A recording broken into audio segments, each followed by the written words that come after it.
Welcome to The Decision from Nashville EO, where you will hear the rest of the story after tough decisions were made by entrepreneurs who faced adversity and lived to tell about it.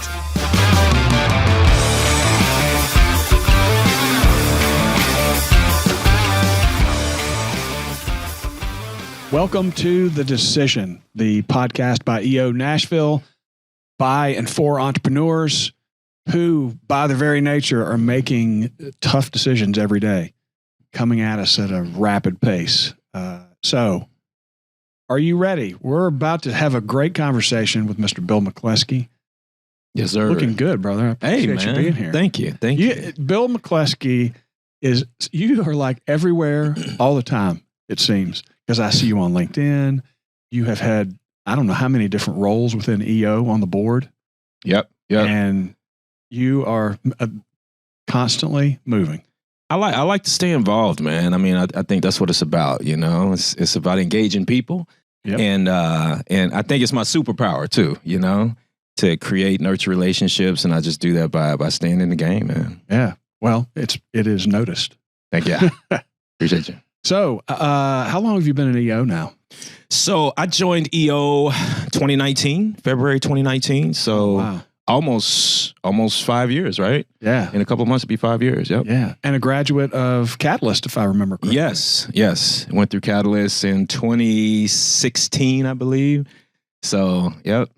Got a taste of that and then knew what lay ahead. Knew what I needed to do. Yeah. In fact, when I saw the class before I joined Catalyst, I was working out of the EC, out of Entrepreneur Center, and I said, "Who are these folks in this class?" He said, "Oh, that's Catalyst. You got to have a certain amount of revenue." I said, "Okay, let me get my business there." Challenge accepted, right? Yep. Yeah. And then once I got into Catalyst, I said, "Okay, the next step is to join EO." So it took about a year and a half after I finished Catalyst to do that, but here we are. Awesome. Yep. So, talk a little bit about your experience on the board, because I know I don't think we talk about that enough on this podcast. A lot of people within EO just tend to think, well, these things happen, right? There's a staff, and it's not that easy. And I've been a part of it before, not on the board now, but obviously, still involved on the communications committee. Robert's our chair. So, talk a little bit about your experience and why you chose to be on the board. Well, anytime I join an organization, whether it's EO or the chamber or, industry associations, for me, I get involved. So I'm going to jump on the board if I can, a committee. I'm going to volunteer for a couple of reasons. Number one, I think that's how I get the biggest return, maximum exposure. I'm a sales guy, so I'm thinking about, again, creating those relationships and establish and just getting exposure of what I do as a company and having those conversations that we normally wouldn't have unless we were working together on this committee or this board. And I think also it adds credibility to who I am as a person, so people will start to learn who I am and say, okay, hey, Bill McCleskey is this guy. He comes through. He's got great ideas. He volunteers. And, if an opportunity unravels where they need my service or they know somebody that needs my service, they feel comfortable recommending me because they know me, right? Right. And so that's kind of my perception of why I jumped in and got on the board. But, to answer your question about how things work, I mean, it's amazing, like behind the scenes with EO. It's very, I was going to say it's very organized, but organized chaos. Well, try to organize a bunch of entrepreneurs. Yeah. I mean, you're going to get chaos just in that. Yeah, the thing I like about the EO board, though, is especially in Nashville, I mean, there's structure to it, right? And our chapter's been around for a while, so we kind of know how things work, and we know what works, what doesn't, what we need to tweak. And so it's really about following the structure that's in place. And I've kind of modeled some of those things in my own business or in my life to say, hey, man, I need to add some structure here. Or put some structure around this so that we can, create a regimen or just create a cadence. And so, but it does take work, and it also depends on what role I've played on the board too. Because when I jumped on the board right away, and when I first joined EO, so I think I was co-chair communications initially, and then chair of Catalyst, and then the next year chair of membership, and then I'll be on the board again. But did I know what I was doing initially? And I even told Samara, I was like, I don't know what I'm doing. She said, "You'll learn. Don't worry about it. Just jump in." And so, but being chair of membership took a lot of my time. Mm-hmm. It took a lot of my time. But it was also the most rewarding position that, so far that I've served in, So I think that, and that's because, of just the engagement. Right. Yeah. Catalyst was really good too. You engaged entrepreneurs, but membership, you're engaging entrepreneurs at a different level. You're learning about them. They're learning about you. And you explain the benefits of EO and how it's fulfilling for you. And you get to see that, happen in their lives, especially as as they matriculate through EO. So, yep. Yeah. And you and I share that need for relationship. Mm-hmm. One of my driving passions is having a relationship with another individual and being engaged Mm-hmm. with them. Yeah. And so that being on that membership committee it's a special thing, because people who are typically ready to join EO, they're making a big decision. They've never committed to having a 4-hour meeting a month. Right. Like I remember when I was joining, and several people who've sat in this chair being interviewed have said, "I don't have 4 hours to give." Yeah. And then you get into EO, and then you figure out, "Oh yeah, I can do this." Yeah. If I'm doing business right, I need to work on the business. Exactly. And that's what EO becomes for us. Yep. So good on you for doing all these different things. Yeah. Yeah. I love it, man. And to add to that, I think one of the things I've seen with being on the board is you're kind of faced with having uncomfortable conversations sometimes that you would have never had before. And it's the uncomfortable conversations that we resist, right? But when you're amongst this group, you're having to face like an uncomfortable conversation that is just maybe makes you feel odd, but that practice is helpful. Right. When you have to navigate, a peer, it's not like an uncomfortable conversation with your employee, which is different, right? Right. It's someone that you respect, but you have to have that talk, and you have to do that sometimes. And it does definitely level up leadership. There's no doubt. No, I agree. I think that being on the board for me, it's kind of like, it's not form, right? When we have a board meeting and working on a committee, but I can still bare my soul, right? Because everybody is an EO member and they understand, and you can just be open. Whereas if I'm around maybe my team members at my company, I have to kind of, watch what I say and say it the right way and things like that. And I just feel open, man, when I'm around, board members and most EO members. So, I mean, I think it's pretty cool to really just jump in, get involved, and you get out of this organization what you put into it, right? So, and that's with anything. But for me, I think I've gotten the biggest return on investment of just really investing into people, investing time into the organization, and therefore I'm developing more myself. I'm learning, I'm growing, I'm pushing myself, and so here we are, man. Almost 5 years later, ready to tackle some new things. Yeah. So I'd like to hear the story from Comcast into entrepreneur, like, corporate to doing the work. Yeah. Well, you know what's crazy about that? My story, actually, it doesn't necessarily start with Comcast. I think that I start there a lot, but I rarely tell people that before I started working at Comcast Business as a sales rep, I had this company called Soul Lounge, which was a concert promotion company. I've seen some old images of that. Yeah. Yes, It's still up on Facebook, man. So if but I had back in the day, I was a singer. I did musical theater. My sister's a Broadway actress right now. So we're a big musical family. And I had a band, and I was trying to make money as an artist, and I was broke, I was a starving artist. And so, but I started promoting these shows of independent artists at BB King's, downtown Nashville. Yeah. Every Sunday night. And I actually started making money. I would make like $1,000 every Sunday. I was like, yo, okay, this is better than, you know, the gig I got. I made $1,000, but I got to pay my band. I'm not making money. So it turned into a thing, man. And we started promoting it on social media. And by the end of, after about 5 years, we were promoting concerts in 21 cities. Wow. We branded Soul Lounge. We had Soul Lounge Atlanta, Soul Lounge Huntsville, Soul Lounge Brooklyn, Soul Lounge Detroit.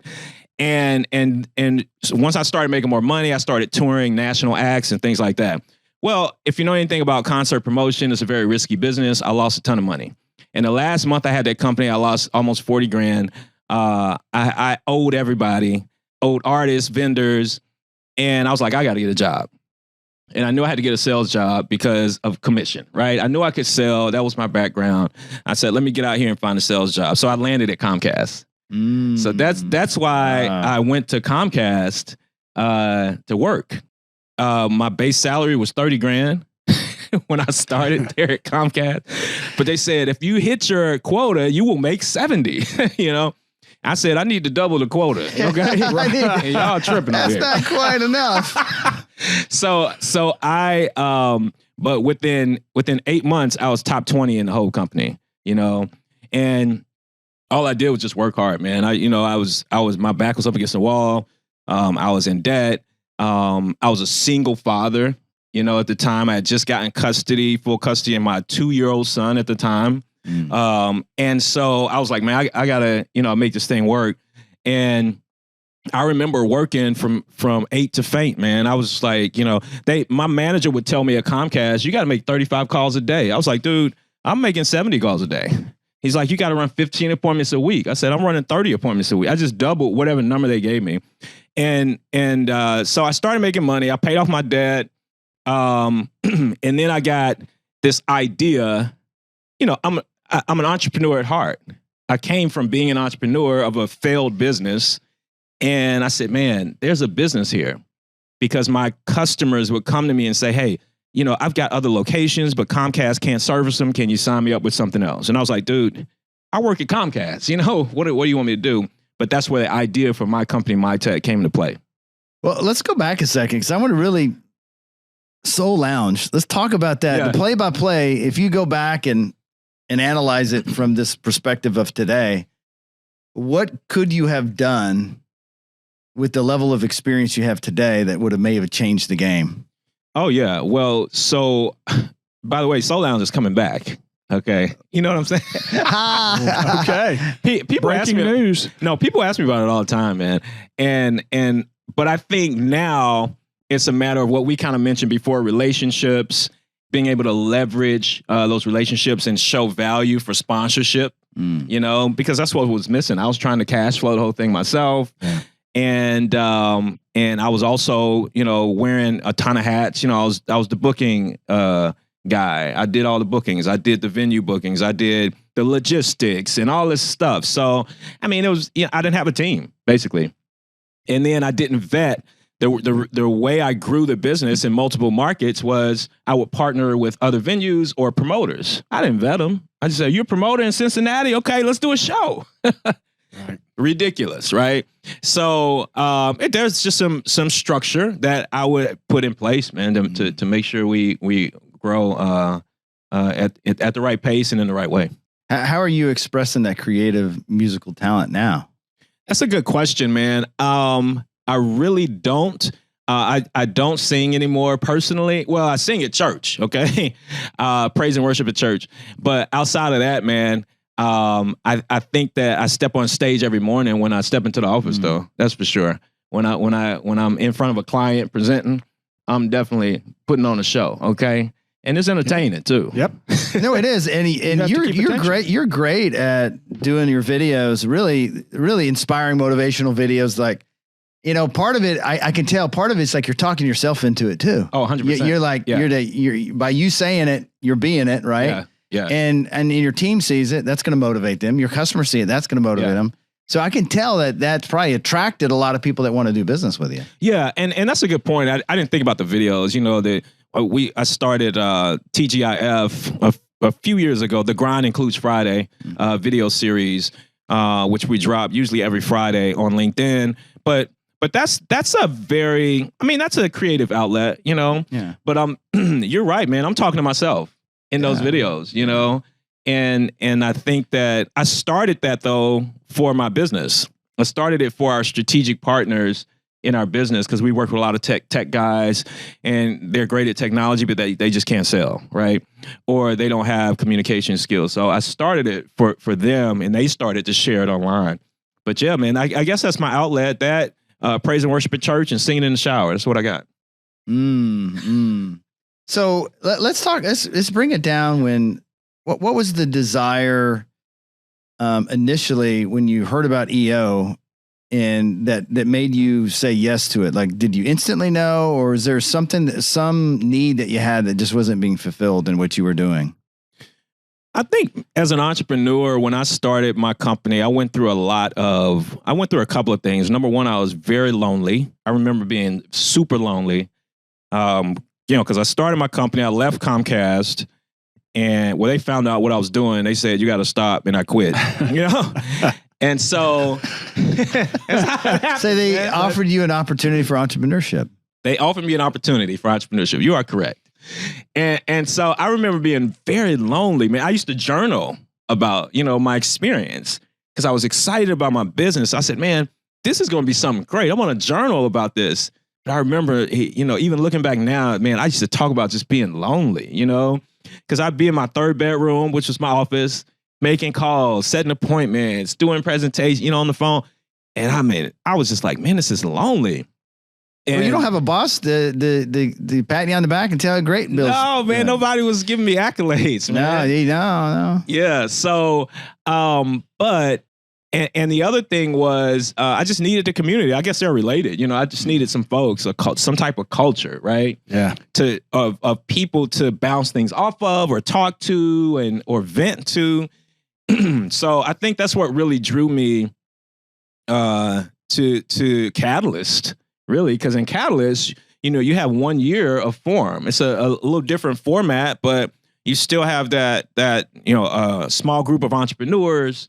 And you're able to talk to and just open up to. But I think EO is just another level of that, for sure.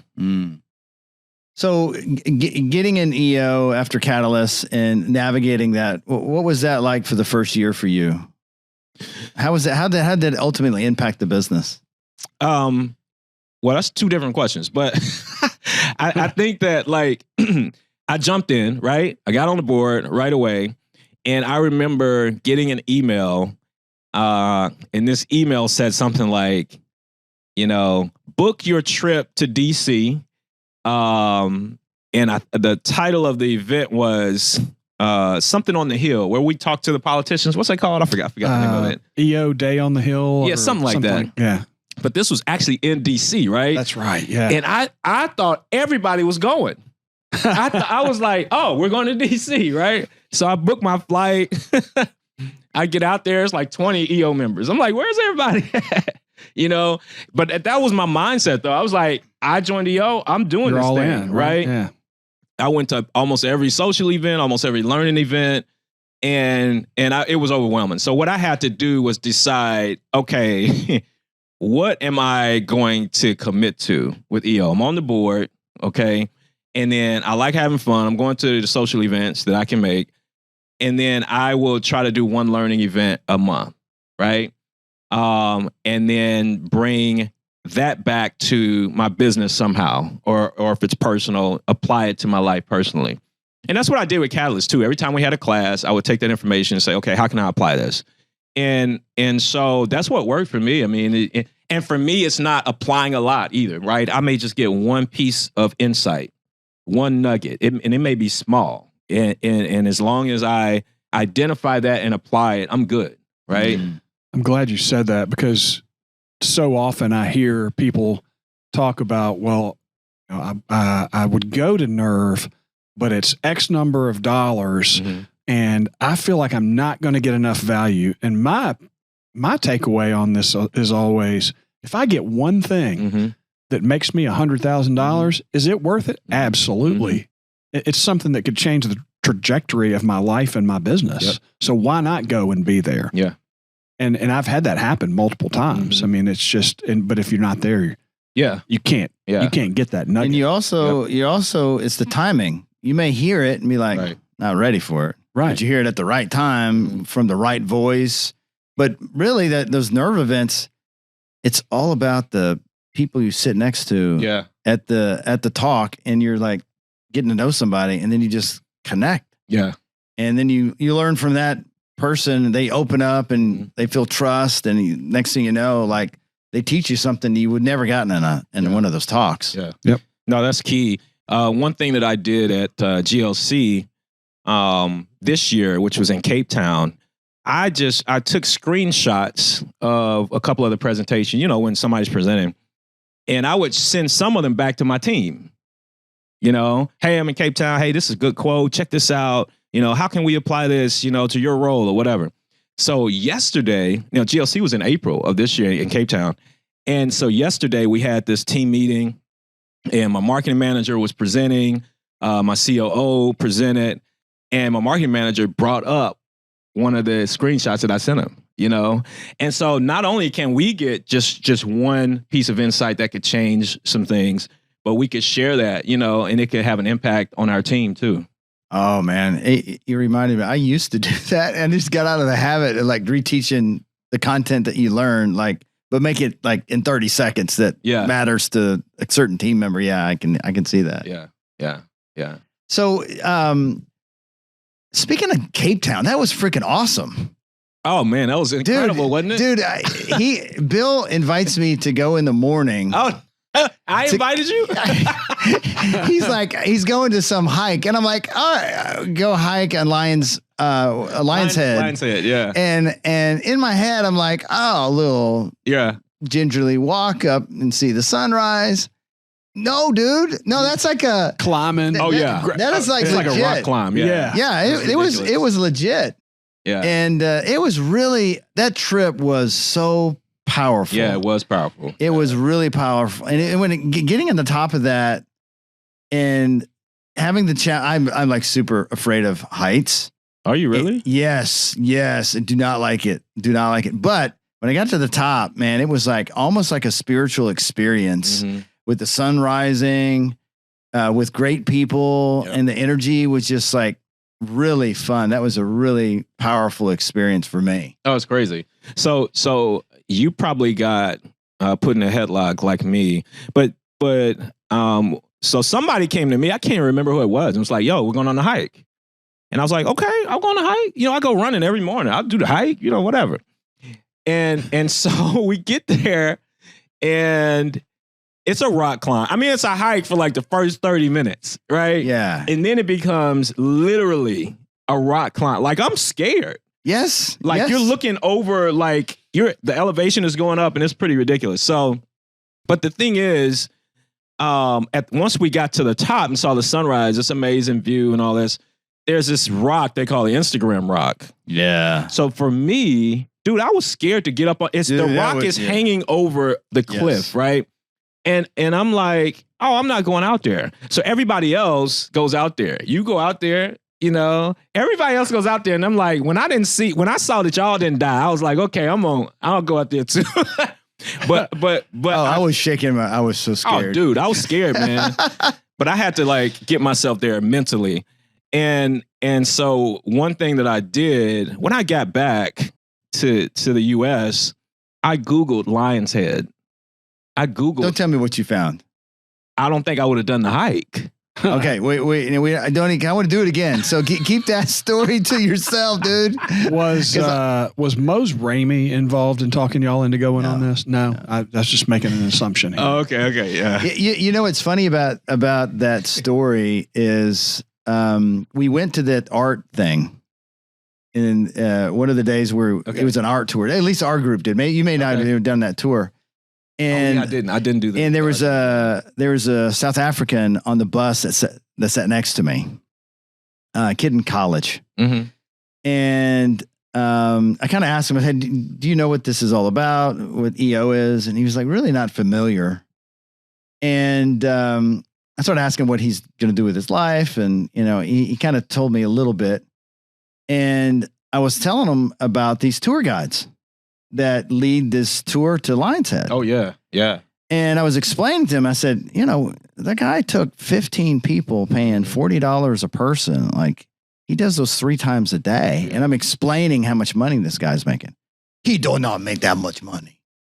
And that was his, no, I don't believe you. And I had to show him the receipt. I showed him, and I had to convince him. I was like, this is available. Entrepreneurship is in your town. Yeah. Building relationships with people, offering them a service that have value.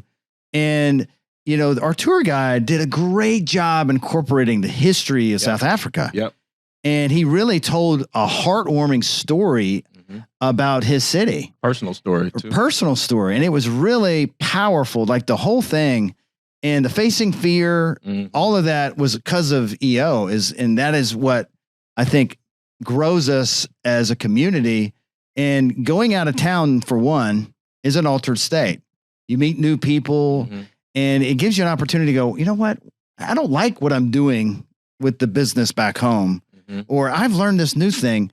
I mean, how many times have we come back from an event and changed the whole, and our team is like, oh my God. Yeah. Eric, we know you are been on this, you went to the promised land. Now you're going to tell us how to run the show now. But it is a powerful thing. And I hear people that try to justify the cost, like you just mentioned about Nerve, that trying to find, and I'm like, really? Yeah. Now, if you're a person that is just afraid to talk to a stranger, then that may be something. That may not be, just to sit in the talks. I don't think you're going to get as much value as you just sitting and talking with people that are at the event. Of course not. Yeah. But that's what it's about. Like, if you're afraid to talk to people, then that's why you need to go talk to people. You know what I mean? And I think, just like me talking about going out on that Instagram rock, it's like that's what entrepreneurship is about. It's always about going to the next level or pushing that fear. I have fears that come up within me every day, or things that I don't want to do, right? So it's about, looking in the mirror and saying, man, are you just going to be normal, or are you going to, push, through this growth and make it happen? So it's a constant conversation for sure. So tell me about this running thing, because if you guys don't know this about Bill, he is running every single day. Are you still on your streak? I'm still on the streak, man. Today was, I think, 658 days in a row. Yeah. So I run every morning, usually in the morning. And the minimum is just 1 mile or 10 minutes, you know? So, but I average about 4.5 miles a day. Yeah. So what's been why did you start that in the first place? I started running a couple years ago, February 2021. I read this book that motivated me to start running. I read David Goggins' book. Oh, yeah. Can't Hurt Me. Yeah. Yeah. So I read that book. He's a big, ultra marathon runner. And he was a Navy SEAL, if you know his history or background. And I said, man, I had been setting a goal to run a marathon for about 5 years. Every year I would start training and I would stop. I would either hurt my knee or my back or get too busy and all this stuff. So I said, man, I'm really just making excuses, right? How do I stay the course? So I started running, and I set a goal that in February to run 100 miles in the month of February. And it was painful, but I got it done. I did about 105 miles. And then I set a goal to run a half marathon, did that. Ran a full marathon in July, ran an ultra marathon in October that year, a 50K race. Last year I ran a 50-mile race, and this year in May I ran a 100-mile race. And you know what's crazy about it though? Okay, that's the crazy about it. That's the crazy part. 100 miles? 100 miles, man. How long did you run? It took me 30 hours. I took 2 15-minute naps. That's crazy. Yeah, it is crazy. I have a new level of respect for you now. Hey, man, that's just so the thing about it is though, I wanted to, and here's my philosophy about running. One philosophy, I want to keep running and keep trying to do things until I can't. Like when my body tells me, no, that's too much. And I was like, hey, I don't care if I quit, if I don't finish the race, I'm going to train for it. Let's go out here and get it done. And I was able to finish. I just don't think you would listen to your body tell you no, would you? Well, I think that there's a point you get to, because pain doesn't mean your body is telling you no. Pain just means you need to make an adjustment, right? And you know what kind of pain too, if you know your body, right? And when it comes to running. So for me, man, I'll give you an example. When I ran this 100-mile race, I'm out here running, man. I'm at mile like maybe 40. My knee starts hurting like really bad. And I'm like, okay, let me stretch. Let me just take a break. And that helped a little bit, but I had to change up my form. I got this stress fracture on the top of my foot. My toes started feeling a certain kind of way. Blisters, I never get blisters. Man. And I got blisters on this 100-mile race for some reason. Chafing, so all this stuff was kind of new for me, but I had to make the adjustments. And to me, when you run that long, you're going to have some issues, right? And it's about problem solving. And that's how entrepreneurship is. You get on this ship of entrepreneurship and you're like, man, I'm going to make money. I'm going to provide a service or product, solve problems. And then something happens. You're like, how am I going to solve this problem? Right? And so that's what happens, man, when you run these races. So if I go run 3 miles, I don't run it no problem. I ran 3 miles this morning, no problems. Yeah. But if I ran 30 miles this morning, I'm going to run into some problems, man. I gotta figure that thing out. And I think for me, it builds confidence. To know that no matter what comes my way in life, in business, in relationships, it's figure outable, right? Right. But you got to start with that mindset. You got to start with that positivity, and we can figure this thing out. Yeah, you can do hard things. Exactly. And so when a hard thing arrives, you're like, all right. Yeah. I can 100%. Now, how have you integrated into Forum with maybe a challenge that you had in your business that you maybe brought to Forum for some help? Yeah, man. I think this year we made some moves, man. In January, well, actually this time last year, I was working on an acquisition, right? And I wanted to, we want to grow through acquisition, buying other companies in our space. And we were able to close on our first acquisition January of this year. So I brought that to my Forum. We also made some key hires. I hired my COO in January of this year, too. That was scary, man, because I was kind of doing all this stuff at the same time. We bought a company in Georgia, added 7 employees right away, and then we brought on a COO at the same time. So I mean, it was pretty scary, and but the Forum really helped kind of navigate both of those items for us. Did you get coached when you did your presentation? How was that like? If you could kind of give us a run through, like what you see as like a good practice that you followed in the past when you presented to your Forum to help you with those kind of key decisions. Yeah, in terms of coaching for the presentation. Yeah, I mean, it's, follow the worksheet, right? I think that there is a coaching worksheet, but at the end of the day, the coach, in my experience, wants to get clarity on what the presentation is about, right? What the problem is or what you're presenting on, and then understand what's underneath that, So for me, I was talking a lot about, hey, I got this acquisition going on. I got the COO going on. I would like experience shares about, how did you handle making big decisions and things like that. But when we really got down to it, what it was about? It was about fear and about the fact that I didn't think I was ready, and it's really fear of not having enough money. Okay. That's what it was about. And because, man, if you think about it, like we added 7 employees, really 8, including the COO. And man, I'd literally never paid anybody that much money, to be honest with you, and I'm thinking like, am I making that money? I mean, but you think like down the road, man, is our business going to be able to sustain this? And what if this happens and that happens? And then I think ultimately for me, it was just these underlining limiting beliefs. That's really, what it is, what it was, and what I'm probably still working through. And because for me, man, when I grew up, both my parents, nobody was an entrepreneur. My parents had great jobs. My dad was an engineer. My mom, educator, over 30 years, So, I was middle class, but nobody was an entrepreneur. Everybody got up and went to work every day, right?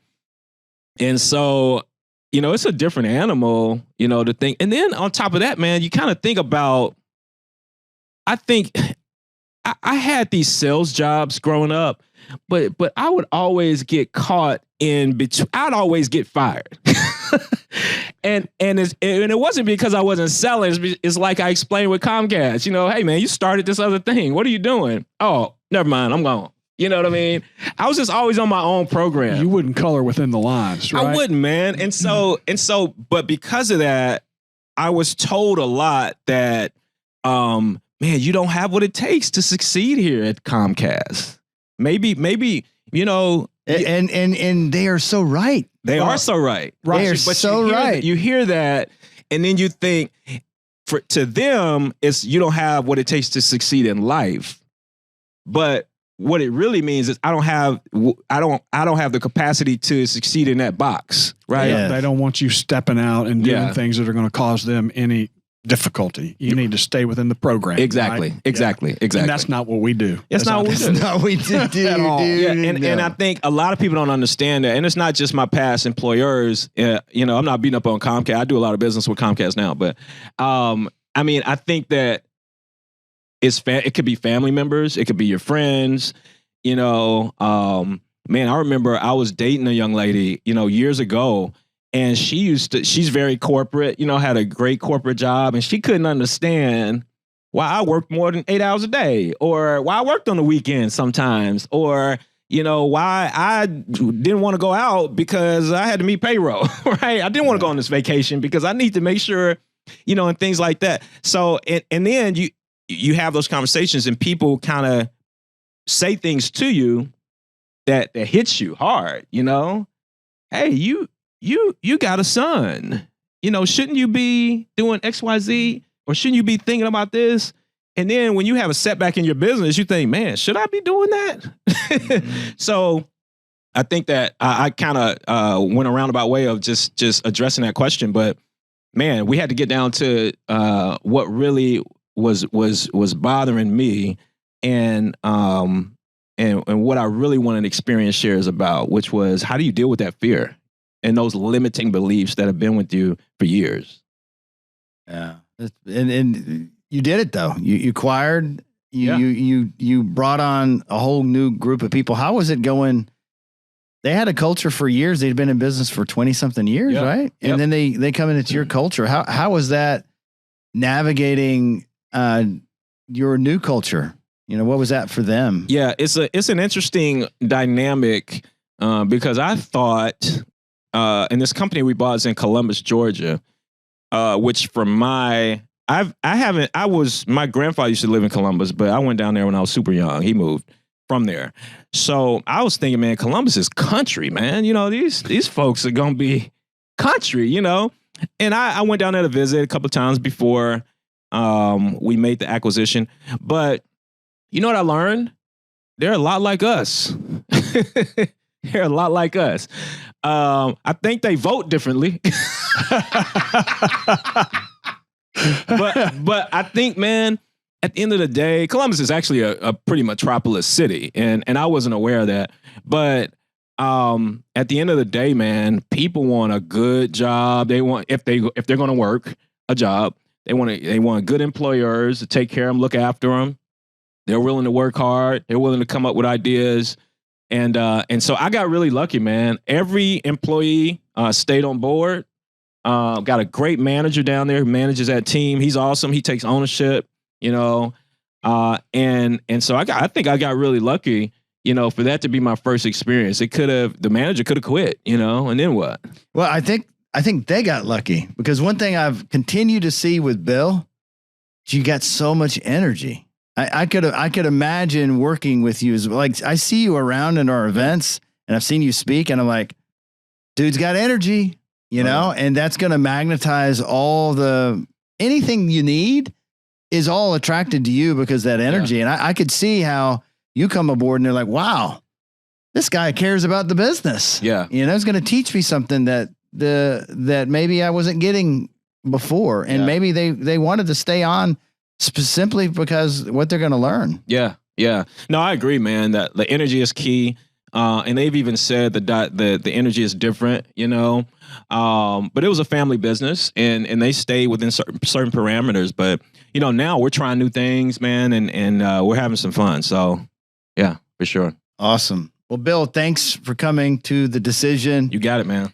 And if you are an entrepreneur here in Nashville, Tennessee, and you are looking for a tribe of people that you can belong to so you don't feel alone when you're running your business, you may want to visit eonashville.com. There's 375 driven entrepreneurs right in your city.